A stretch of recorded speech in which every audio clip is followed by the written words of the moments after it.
What's going on, everybody? Thank you for tuning back into On Air with your one and only rock star on the mic, David Duane, in the place to be right here, right now. We've got our boy R&B recording artist and songwriter Vedo joined with us. What's going on, V? Hey, Vic, what's up, brother? How you doing, man? Listen, I'm good, and I'm so glad that we're able to chat with you today because, you got it. Yeah. Project, congratulations on all the success with this project because this is your third project, and you've been at this really hard since 2012. Yeah, man. I've been doing it for a while, man. From covers to mixtapes to free shows, everything, anything that was that's designed to put my name out there and push me out there more than artists. I've been just putting myself in that position to be a part of it. So yeah, man. Third album. This is my second viral single, but my first single to ever go gold and almost platinum. We're almost platinum. Wow. So how does that feel to know that this single has gone viral and it's going platinum as well too? Just the success of it is just going crazy. Man. Everybody knows this song if they love R&B music. Yep. I mean, it's mind blowing, man, because the precedents had been set for a long time that you had to be signed to a major label, you had to have a big budget, you had to be on radio, you got to do this, got to do that. But I think over the years, man, the internet and these kids have shown these major labels that no, you don't need a big budget. All you need is internet. Right. It's just been mind blowing for me, man, to see how far TikTok and Instagram and Twitter has taken this record. Mind you, like I said, I'm still independent, so it hits different when it's independent versus having to be signed to a major label to cut that pie 100 different ways. So it's been a blessing in many aspects. Yeah. And you've had a journey going through the process of being an independent artist. You're also a songwriter, as I mentioned, and just learning the tools of being an artist. When you discovered you loved R&B and you wanted to be an R&B singer at 12, and then 14 really executing that and stuff like that, and yeah, as well too.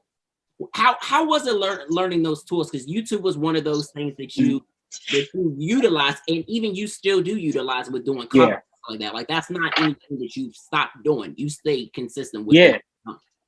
Yeah, and mainly because the way that everything is set up now, like YouTube and Facebook they've created ways where these creators can get paid. However, like you said, it was it was a must to learn these tools as far as YouTube, Twitter, Facebook, because you started to see things right there. You started to see everything transition right before your eyes. It wasn't anything, it wasn't really big back then, but then I seen how the industry and social media started to take a turn and really be a pivotal tool for these other artists. And I just jumped ahead of the game, man. I was like, I gotta learn YouTube.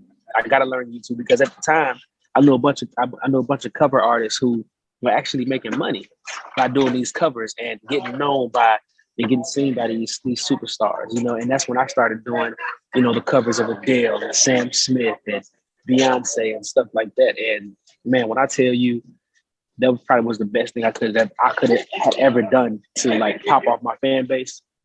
That's my advice to anybody that wants to really be seen. Go to YouTube. YouTube is still the number one video streaming platform in the world today.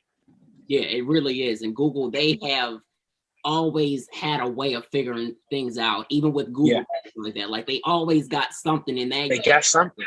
They're always a step ahead, man. And I think that's what'll always set them apart. They're always a step ahead. They do the research. They do the research, and they know where stuff is going. You know what I mean? And I think that's what keeps them great. So what research did you have to do before fully coming into your artistry? Would you say that it was just kind of utilizing the tools of social media as well? Because I know that business was a big part of that. So what were some of those things? So the research that I had to figure out what was it that these cover artists were doing that I wasn't doing, right? And so upon my research, I started to realize, okay, because I'm an old soul, man. I love older songs from, Stevie Wonder to Otis Redding to Hall & Oates. Mm-hmm. And, back then I wanted to showcase my vocal ability, right? Not necessarily doing a song that was commercial or for radio, right? So I did my research and I found that nobody was really searching Stevie Wonder, Ribbon in the Sky. You know, nobody was searching Calling Notes, Sarah Smile. You know what I mean? Nobody was searching that. So my research, I found that the songs that were being searched were the ones that were hits right then. You know, the Justin Biebers, the Adele's, the, like I said, the Sam Smiths, the Usher. Everybody was searching those names. So it clicked. Like, yo, we gotta do some up tempo covers, man. You gotta do some current covers, man. And I started doing current covers. World Star Hip Hop start picking the videos up because everybody would the minute you type in Chris Brown, my cover will come up under his video. So it's like, yo, who is this guy? The algorithm of it. You know what I'm saying? The way I worded the description, the way I worded the title. And all of that mattered. Like everything matters from the tags we use and everything. And that's what I found up on my research for YouTube. And with Instagram, I found that less is more. You know, you post a picture. You know, don't post a 350 word caption because nobody's going to read that. Nobody's going to read that. Keep it simple. People can like it, comment, and keep it moving. Versus somebody trying to have to read the whole novel. You know, so I mean, just doing research about the way certain things work, man, and like, you know, it's all about what you do and what you put. You know, like I said, in your description. Is really lets you know which category your video is going to fall under. Yeah, definitely. And it's funny because you will see moments where people write the long ass stuff like that. I'm sure once you follow me on Instagram, you'll be like, wait a minute, that's a little lengthy. Yeah. So it's like, you know what I mean? But at the end of the day, it depends too though, man, because if you have a platform of fans that know that's just who you are, they're going to read it. But from a standpoint of newcomers, they don't really know. People like, because this is the thing, man. Let's just face it, man. This generation, especially generation, man, now that the attention span is like this. Oh, sure. So they get to reading the first couple lines. If you ain't caught them within the first couple lines, they scrolling. They didn't forgot to like the picture. It's so much they got to read. You know what I mean? So that's what I mean about just keeping it short and simple. And I had to learn that as well. Yeah, especially like you said, because people that are like in our age group or younger, they're like, I don't want to read all that. I just want to get to what it is. And even on your social media, you got this one song that you previewed, and everybody's like, drop this. Yeah. Me and You record. So when is that drop? Is that going to be on the next project? Yeah. So yeah, it's actually it's not solidified as a single yet, but it will definitely be on the next project. What I do is I tease fans with you know, little snippets of songs, whether it be something about love or to be something about sex. It also, and usually if my fans pay attention, which they do, you know, you see some comments like, oh, Vedo's getting ready to drop, because he usually starts previewing snippets of the songs that of different songs on the album. So that's how people know it's getting close to drop time. But as of right now, the album is done. It's in the mix and master stages right now, and looking to drop within the next 30 to 45 days. What? Just like that? Mm-hmm. You're like, look, I'm dropping all types of projects. Yo, I'm already listening. As soon as this one come out, I'm back in the lab working on the next one. Bam. We can't stop. Yeah. People, like I said before, people's attention span is short. It's short, man. It is. And with this album for you, like, how did you come up with like the concept for the whole entire project? Because like you got a record for everybody. Like you can't skip this project. Like you gotta listen straight through. Well, man, I think the concept, I simply wanted to just make this album for you, right? I want anybody to listen to it. I want them to feel like this album was for them. And I wanted, even talking to my manager, I didn't want to do nothing, that's this long acronym or this, that, and the third. I wanted something as simple as for you. Number one, the first song may not be for you, but the second song may be for you. Yeah. You know what I mean? So I just wanted everybody to have, to listen to this album and take something away from it. And that was really where the concept came from, because I felt like everybody likes, to feel something that's personalized, something that's for them. And I think I wanted to, it was my gift to the fans and my gift to the newcomers. Like, hey, this is for you. Whether it's a moment where you can pull up on your significant other, or where it's a moment where you need to, be encouraged and motivated by, you got it. Yeah, and you really hit every point on this album. Like, I can't pick a favorite, but definitely the first four, on the project, definitely my favorite, especially Pull Up. Yeah, man, the pull up, and the pull up, man. It's not really a deep, intricate record, but it feels good though. You know what I mean? It's simple, it's cut to the chase, man. I think that's where a lot of people kind of lose people, man, when they try to make people think too much. You know, when you try to make a listener think too much about your lyrics and what you were trying to say, or you very all these big metaphors and stuff like that. Me personally, I don't listen to music. I gotta think, especially when I've been drinking. I'm not trying to think about what you meant. I just need to know the point you're trying to get across. Yeah, I'm trying to hear a good record. The metaphors be killing me sometimes too. And don't get me wrong, they're not bad, but they can overuse them sometimes. They do get way overused, especially when people are like, "Wait, what's that mean?" And sometimes simple is better. Yes, less is more for sure. So for you, with like the writing of this project, what would you say what was different versus the previous projects, or what was similar? Like, what kind of things that you kind of keep in the well, sorry to cut you off, but the last project, which was Vedo, I was able to get my inspiration from like everything around me, right? Meeting people, talking to people, going places, traveling. But for you, I was kind of forced into solitude by COVID, and so I had to actually snatch ideas out of the air. I had to do things that I wouldn't normally do. Call people to talk to them on the phone. How you doing? How your day going? What you been up to? Just to kind of get inspiration. So that was one thing that was different. I had to come up with a different creative process, which I think worked out. I think it worked in my favor with the success that you got it. I kind of had to like. It took me a little longer to write the songs because I didn't really have a bunch of different things going on at the time because I was locked in the house with my girl and my daughter. But that was pretty much it. That was pretty much different. Once I got past the creative part, the recording process was pretty much the same. So, and you released this in March of last year. So you were actually like recording while this project. Exactly. Yep, I was recording. Yes, I was recording before then. And mind you, a lot of stuff had been coming, especially with COVID. We had been hearing about COVID for a while, and then it finally hit. Bam! Now everybody locked in the crib. Exactly. You know what I'm saying? Right.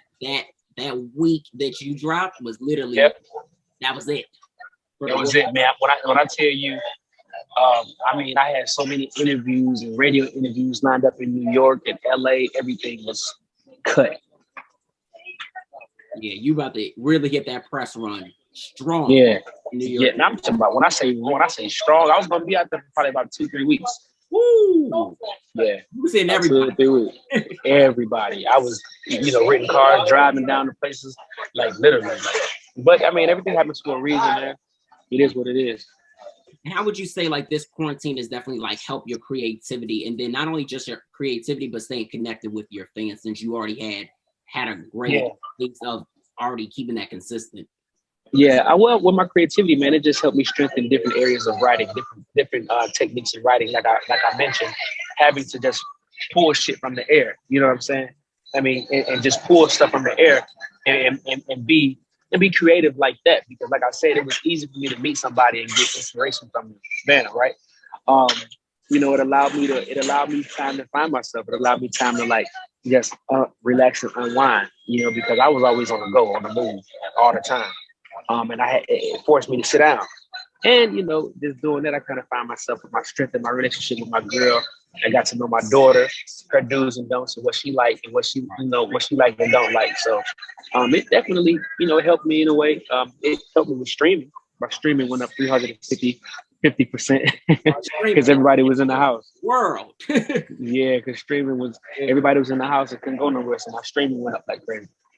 Yeah. And what would you say you even learned about the streaming game and stuff like that? If you had to tell any up and coming artists or just any independent artists that are trying to really break through? Be patient. Be patient. Continue to release music because that first song gonna get 500 plays. The next song will get 600. The third song will get 1,500. And then so on and so forth. You just got to be patient and be consistent because every song that you release will reach someone new. Yeah. And just keep in mind, just know streaming is the most important, one of the most important aspects in this industry. And because it translates directly to sales. Yeah. And what does everybody want to do as an artist? They want to sell albums, they want to sell, singles and things like that. So learn the streaming process and just be patient. Yeah, they definitely have to be patient because a lot of them are like, let's do it tomorrow. No, Right. Get your shit in order before you want to play you gotta, tomorrow. Yeah, you gotta be strategic with this right here, man. Playlisting and things like that, man. Like you gotta know what you're doing. You can't just be dropping music and not have any knowledge of what to do. Yeah, definitely. So this single, you got it. And honestly, your success, what you've been doing in your careers like that, it's no surprise, honestly, that the song has received the accolades that it has. The concept is amazing because you gotta feel that confidence. Even fellas gotta confidence. Like, fuck what's going on. Like, you're dope. Yep. You gotta have that credit. Yeah, you gotta get that right, man. I think in certain aspects in life, man, we should all big each other up. We shouldn't big each other up on going to buy designer or who can buy the most bottles in the club. Let's big each other up on what's going to change our lives in the long run. Credit, going to school, finishing school, things like that. That's important to me. Yeah, it's definitely important, and I think that people have to also remember that all the flashing lights and all that stuff, that the dollars ain't gonna die with you. Nah, period. But one thing you can leave is a legacy. Yeah, it's something for your kids to be able to take and make something even bigger. Because all them designer clothes, by the time it's gonna be out of style, they're gonna be on to something new there. Yeah, they definitely will. And speaking of legacy, being a father, before I even talk about being a songwriter, because that's a legacy there, and having that publishing and make sure all the business, tact for your daughters like that, or any future kids that you have, you and your girl. But how is it being a father, like, before these times and even during these times, and like just kind of even explaining to your daughter what is going on in the world and just kind of being that extra comfort for her? Yeah. Well, man, it has taught me tremendous patience. There's tremendous understanding, unconditional love.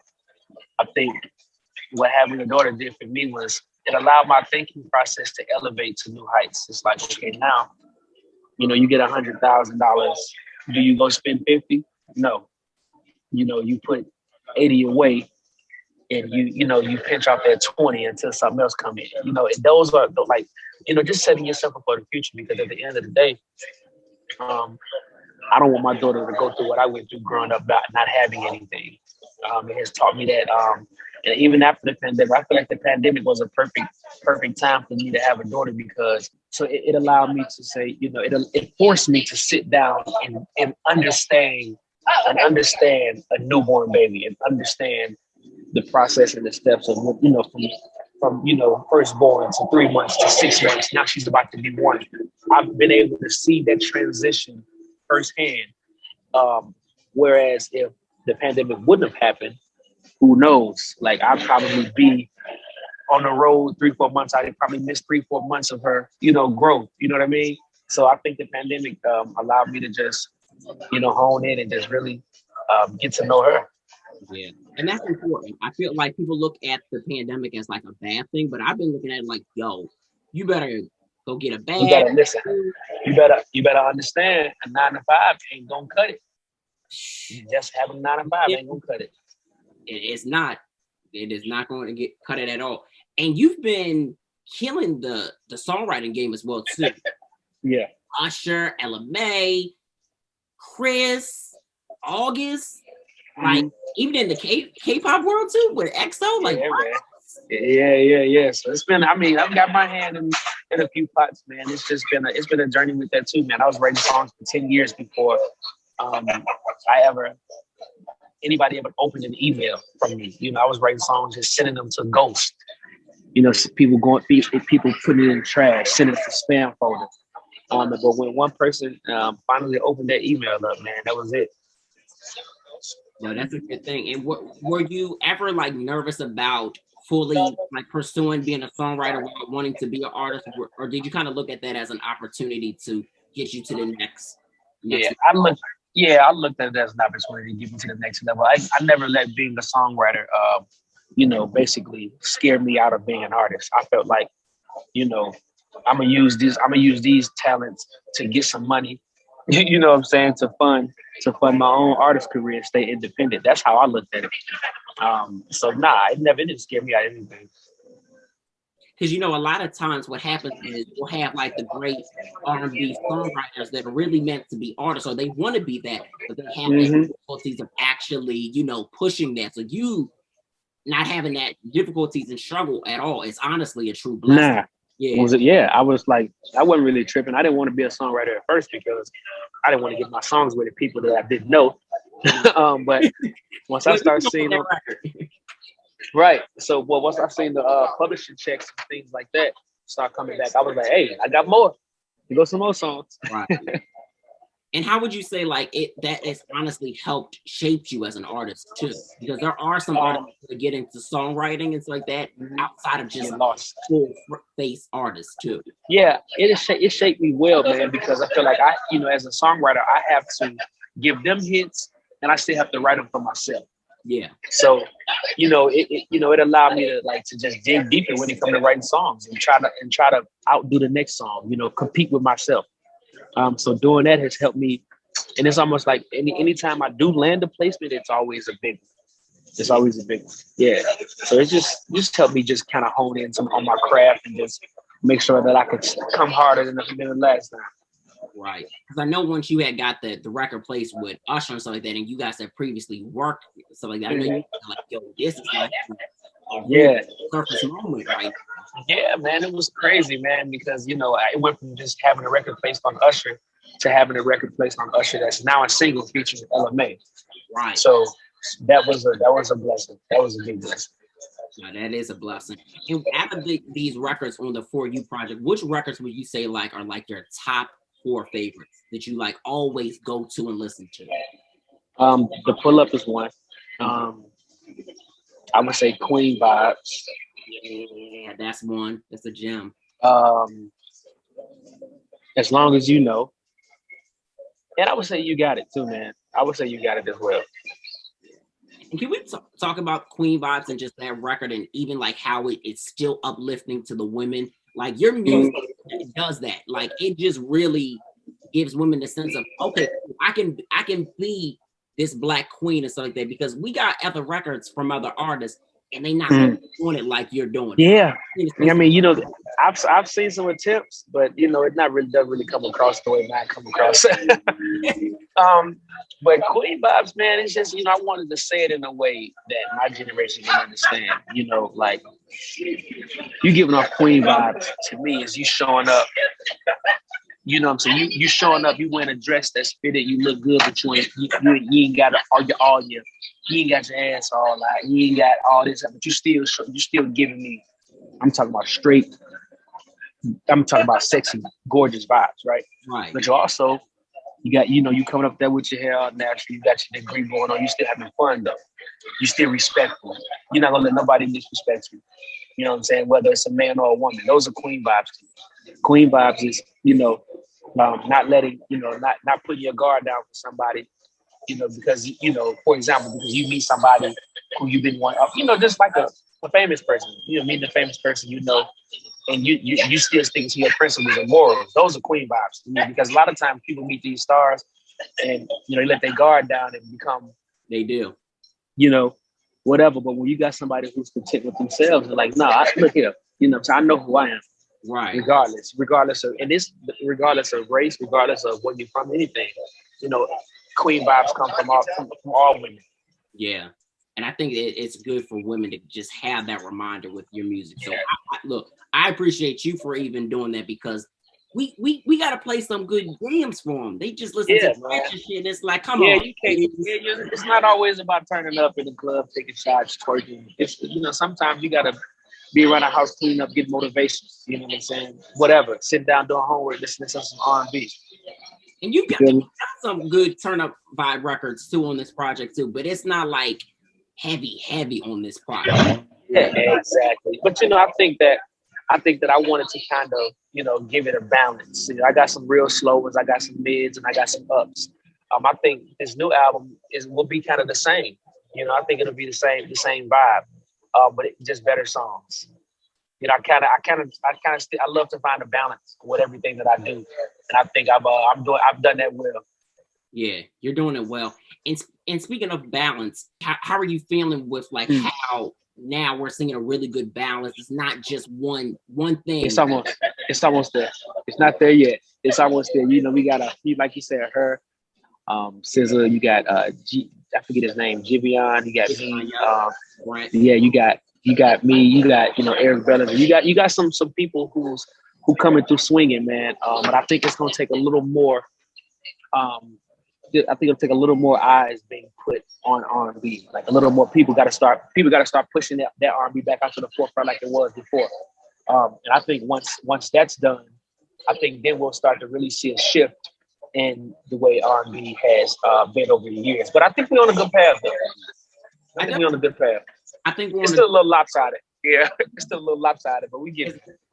It's lopsided because we have these artists that are trying to be R&B. Mm-hmm. Yeah, they over there. We love the melodicness. No, yeah, we do, man. But if you go, let's classify it as something else.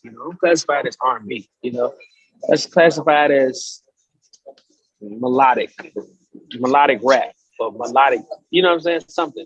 Yeah. Like genre. Don't come over here. Yeah, because y'all putting y'all contaminating the water. Definitely are.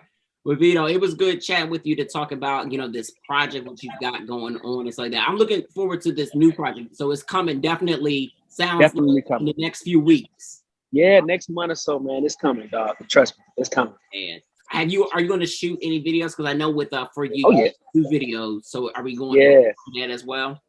Yeah, budget is a little bigger this time, so we're looking to do about 3 to 4 videos. Yeah. So it's looking good. You're not crazy on them. Yeah, man. I appreciate you, brother. Yeah, absolutely. So where can all the fans follow you as far as social media is concerned, so they can stay up to date with you? Everything is Vedo the Singer. That's VEDO THESINGER. That's Instagram, Twitter, YouTube, SoundCloud. What else? Facebook fan page. Everything. Snapchat. What is Triller? What's the other one? TikTok. Yeah. So everything is Vedo the Singer, man. So follow the movement. Really got some big things happening, man. And just stay tuned. Exactly. Oh, we gotta ask you about your signature tag with the "It's Vedo Baby" and then being recognized as Penn Franklin. Where did you come up with the decision to just kind of keep both of those going? Oh man, It's Vedo Baby kind of happened when I just felt like I'm gonna tell you what It's Vedo Baby came from. It's Vedo Baby came from when I was doing my covers and songs. People, other independent artists, up-and-coming artists would steal my song, and because I really had no way if nobody really knew me at the time. Yeah, it was like they would think it's them. So that prompted me to come up with something that I could tag, and I usually do it right before I start singing, so it's hard to cut it out. Mm-hmm. You know what I'm saying? I don't do it way in the beginning where you still got all this time left before I start singing. So that's where it really prompted, man, and it worked. It stick with people, and every time you hear "It's Vedo Baby," you know it's me. Benjamin Franklin is just an alias I call myself, man. I say Benjamin Franklin because I feel like my pen has been a segue for me to get to Benjamin Franklin, which is the $100 bills. No, that's unique, and I love it because it gives people a reminder of they gotta be on top of their ownership when it comes to their craft. For sure, 100%. The fact that you pin that as your AKA and then doing that tag right in the beginning, it's solid. It just gives me, it goes. It works. I mean, if it works, it works. Don't change it. Yeah. Yeah. So when you think about the legacy of Michael Jackson and Prince, what comes to mind when you think of those amazing artists? And then what are some of your favorites from them? Well, when I think of Prince and Michael Jackson, I think of no boundaries. I think of just limitless potential to be absolutely as big as the universe will allow you. Michael Jackson is absolutely the best, the greatest of all time, in my opinion. Prince is, just being honest, I'm not really a big Prince fan, but I gotta say that I'm a fan of Purple Rain. I mean, of course, that's cliche because that's like the biggest song, But I would have to say, just those two, man, really pushed, and even in their passing, man, they're still pushing the envelope for artists to be like them, or if not better, because people strive to do those numbers that they did. People strive to sell 750 million albums worldwide. That's the pinnacle of selling albums and singles. So when I think of them and I think of limitless possibilities, it's nothing Prince couldn't do. It's nothing Michael Jackson couldn't do, and there's nothing I can't do. With the fact of like they've sold diamond records, and like it's like, man, it's absolutely like it's astonishing, bro. Like the amount of money these guys made and records he sold. Like Michael Jackson was more popular than God himself. Right. At one point in his career, you know what I mean? Like literally more popular than God himself. So that lets you know the impact this guy had on the world. Yeah. And your boy Usher's playing. Yeah, you know it.